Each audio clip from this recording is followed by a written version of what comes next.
In this video, I'm going to show you how you can stop notifications from My One App by Safaricom.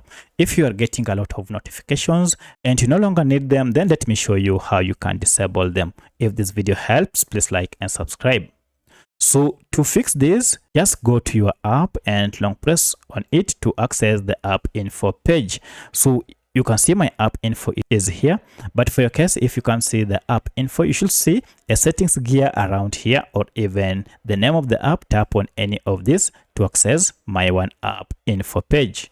Now here is the info page, and here look for permission section, and under it go to notifications. So if I tap on notifications, you can see all these types of notifications are on and some are off here. As you can see, maybe for your case they are all on. So for the sake of this tutorial, I'm on a Redmi smartphone. However, this process should be more or less the same on any other Android smartphone.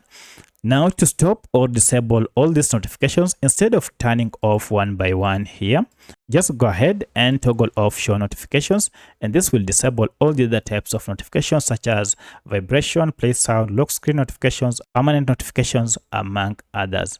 At this point, you'll never again receive notifications from this app unless you enable this again. However, the normal transactions such as M-Pesa, you will always receive SMSs just as usual. However, the in-app notifications, you will not get them. So that's how you can permanently stop My One App by Safaricom notifications. If you have any other question, kindly let me know in the comment section. Otherwise, thanks for watching, and let's meet in the next video.